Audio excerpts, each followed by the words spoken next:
Het project MFA Merselo met een kostenpost van bijna 5 miljoen euro is afgerond.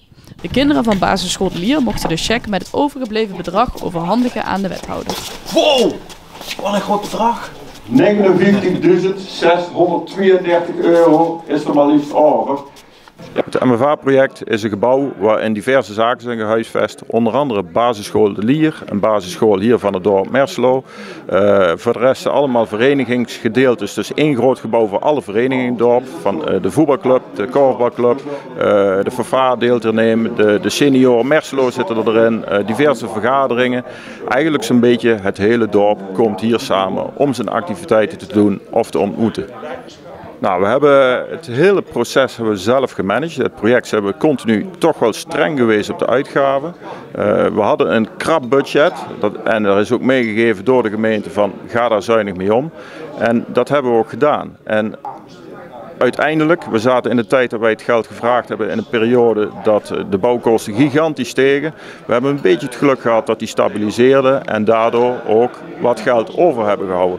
Dus de ingecalculeerde kosten voor materialenstijging en dergelijke hebben we niet nodig gehad. Ja, en conform afspraak geven we het geld dan ook weer terug richting gemeente. Want er waren verder geen andere plannen om het geld dan voor iets anders in Merselo te gebruiken, of mocht dit niet? Nou, daar zijn we zeker wel mee bezig geweest om te kijken of we het ergens anders in konden zetten. En uiteindelijk is er ook wel hier in het gebouw nog extra gedaan dan eerst de opzet was. Maar dit gedeelte van het bedrag moest toch wel terugvloeien naar de gemeente in samenspraak. Ja, op het hele project is uiteindelijk ongeveer 90.000 euro overgebleven.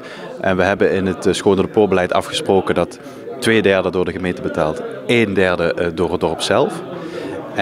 En dus die 90.000 wordt verdeeld met die verdeelsleutel 1/3, 2/3. Dus 1/3 30.000 euro is voor het dorp en 2/3 60.000 euro. Dat gaat terug naar de algemene reserve. Dat houdt in dat het weer terug gaat naar de algemene middelen. En dat van daaruit weer gekeken kan worden waar dat het aan uitgegeven kan worden in een volgende begroting. En bijna 60.000 euro. Wat waren de reacties daarop? Ja, trotsheid. Trotsheid. We hebben een project gedraaid wat gewoon goed gelopen is. Waar men kritisch is geweest op de uitgaven. En met name ook vanuit de gemeente is men heel trots dat zo'n gemeenschap een project kan draaien binnen tijd en binnen financiële budgetten. Hoe uniek is deze situatie dat er dan weer geld teruggaat? Ik weet dat bijvoorbeeld de Linde in Oerlo, die hebben het ook goed gedaan. Daar is ook geld overgebleven. Dat is een aantal maanden terug teruggegaan naar de gemeente. Dus daar is ook het project ook afgerond. Dus het komt wel vaker voor dan het project ook financieel, in positieve zin, ook financieel gezien wordt afgesloten.